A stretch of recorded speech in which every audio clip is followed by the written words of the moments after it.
Good evening, everyone. Welcome to the Model Gaming Show. I'm your host, GWFawkes, and this is for the week of July 22nd. Let's dig right in. There's no new releases really worth mentioning. There's some, remasters and a bunch of random crap that's coming out, but nothing of note. Again, we're still in the doldrums of summer, so I hope everyone's playing some fun games right now. No crazy news, but one thing I did want to mention is Dead Cells, which was released last May for early access. It's like a Metroidvania style game that's gotten a lot of buzz, a lot of positive reviews. Finally is coming out of early access on August 7th. I'm pretty excited. I've seen it. I refuse to buy early access games, so I've been waiting for this game to come out. And yeah, August 7th, I'm excited. I will probably get in and play it day one. Couple things to note before I get into an editorial. A lot of that to do with Microsoft. So first off, Microsoft's Ultimate Game Sale is currently running from July 19th to the 30th. It's a cool deal, especially if you have Xbox Gold, Xbox Live Gold. You get a lot of discounts off of good games, and you should check it out. It's off of like a lot of their library, like 70% of their library. So go check that out. They're also running specials for Xbox Live and Game Pass. Xbox Live is actually $40 right now, which is a good deal. And Game Pass, you get, I think it's if you buy the 6-month deal, you get 3 months free. So you pay $60, you get an extra 3 months free, $30 savings. Pretty cool, actually. Another little Microsoft thing, they finally released their full year revenue, and their fiscal year ended June 30th. And for the first time ever, they were over 10 billion in revenues, so 10.35 billion for Xbox, the Xbox division, which is really cool. They also had 57 million active Xbox Live subscribers from last quarter, which is up from the previous quarter, but actually down from the year before when they had 59. So they're still doing well. Xbox Live still churning that. Think about that, guys. That's 57 million people times, at a minimum, say $40, but most people, I'm sure it's 60. That is a ton of money they're making, and that's probably where most of their revenue is coming from. For comparison, Nintendo for their fiscal year was at 9.05 billion, and Sony blew everyone out of the water at 17.29 billion. So all the video game companies doing well, kicking ass. Before we get into the editorial, one little thing that I thought was interesting. One of the lead designers of Microsoft's 343 Studios, who are creating Halo Infinite, was asked about Battle Royale, since that's the new hotness right now. Everyone's trying to get in on that. And basically his response was, yeah, we have no plans to release a Battle Royale mode for either Halo 5 Guardians or Halo Infinite. Go ahead and make it in Forge, is basically, not verbatim what he said, but paraphrasing, is just go ahead, make it in Forge, do whatever. It's just really funny because you kind of can create it, but you're not going to get the amount of people that you need for it, right? I think the max you can get is 32. So you can't have 100, but you could make something similar to that in Forge, which I think is interesting. And I kind of like to hear these bigger studios like Take-Two and in this example Microsoft Studios to come out and say, yeah, we're not jumping on the Battle Royale bandwagon. We're going to come up with our own things. Let's create the new thing, the new Battle Royale, not just hop on the bandwagon.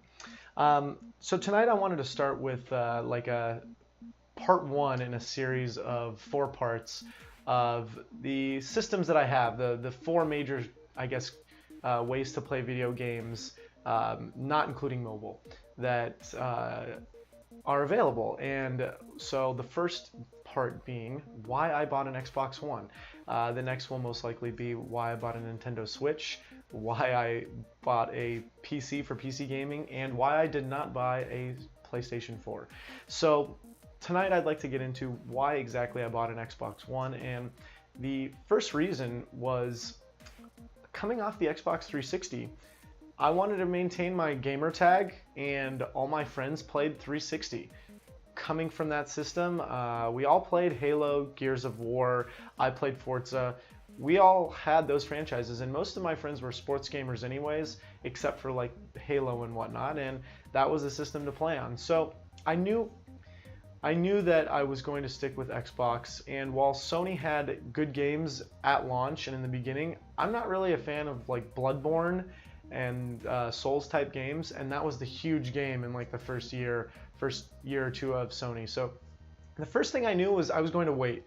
I'm kind of, I can't say I'm done being an early console adopter because of the Switch, but I knew I was going to wait. And I waited actually 2 years to buy a new system, and frankly, I'm really glad that I did, because it allowed me to be patient and get a ton of games right off the go. And really the deciding factor for me to buy an Xbox One was The Witcher 3. The Witcher 3 came out, and that game just owned. And once I knew that was coming to the system, I bought it and played a bunch of games before they came out, and then that game I played a lot. I think I played the base game of The Witcher 3 for 90 hours, and then each expansion, I think I played a total of 150 hours for The Witcher 3, so definitely got my money's worth. That right there is worth a console. If you buy a console and you get 150 hours out of it, I'd say that's quite a lot, okay? That's many days of just gaming. The next reason is I've always preferred, I guess, the exclusives that Microsoft had. I like God of War and Uncharted, but I kind of like Halo, Gears of War, and Forza more. I think they're varied enough to where, yeah, Uncharted is fantastic. I've played all 3 of them. I have not played Lost Legacy or 4, and I've played all the the God of War games. But Microsoft Studios has always pulled towards me. I know that's not the case with everyone, especially this console cycle, and it's pretty disappointing, frankly, the first-party lineup that Microsoft has put out for this console. Next to PlayStation, it's severely lacking, considering Sony has released huge game after huge game after huge game for their system, and Microsoft really has nothing to show for it. So while that has been disappointing, I think going forward, and why I'm still happy with my purchase, so this isn't only why I bought an Xbox One, but if I'm happy with my purchase still. And here's one reason I'm really happy with my purchase: backwards compatibility. I've played a lot of old games that I would never have been able to play on backwards compatibility. For instance, recently I played Vanquish and Rayman 3. Those are games that never would have had a chance to play otherwise. I sold my 360 a long time ago, never got around to playing them when they came out, and that's been really great. I've played a lot of games on my Xbox that were Xbox 360 games through that, and that leads into another thing that they're now doing with, I like Xbox Live Gold and Xbox Game Pass. Those are great services. They're 2 separate ones. Xbox Live Gold, like they're just having a promotion, I've gotten for no more than $45 for the last decade. And Xbox Game Pass, I did their 1-month subscription for $1 when they just did the promotion, and I thought that was going to be it. But I re-upped on it, and I'm playing Fallout 4 now, a game that was derided when it came out for being buggy and being very similar to the last one while offering nothing new. But I'm enjoying it, and there's several other games on Game Pass that I want to play. They just released Vermintide 2, and that looks really damn fun, and I can play that now for $10 a month. That's great. Xbox Live Gold, I've played a ton of games through their free games every month. I've played at least 6 this year from the games that they've just released. So that is a great value to me. I think Xbox actually provides the most value for what you get. I think you can buy a console now for $300, and you spend a year of that, $60 say on Xbox Gold, and if you want $10 a month, so that's $120 a year for a service. That's 2 games. So think of just you got to put this in perspective, right? So $60 is 1 game, $120 is 2, so that's 3 games. So if you buy Xbox Gold and Game Pass the entire year, that is the price of 3 games. So if you just play 3 games on there that came out as $60, they pay for themselves technically. I definitely will do that. I will play many more than that. especially on Xbox Live Gold. That's where I play most of the games on Xbox now, just because there's nothing new they're creating, unfortunately. But I really like how they've done that and how they've created this huge ecosystem. And while for a lot of hardcore gamers, people have PCs as well as consoles, it's becoming less and less of a reason to own a system because everything is becoming Windows compatible as well. I still think it's nice to have a $300 system that I can have in my living room and play on a huge screen rather than have a computer that's hooked up. It is different, and I still think it is worth it. And now that I've had this, I mean, they came out in what, 2013, 12, 13? It's been 5 years, I think, already, and everyone's kind of seeing this console cycle wind down, come to an end. And I like Microsoft's vision for the future. I think what they've done with Games Pass and Xbox Live Gold and Windows Play Anywhere, so that means any game that you buy on the Xbox, you can also play on your PC.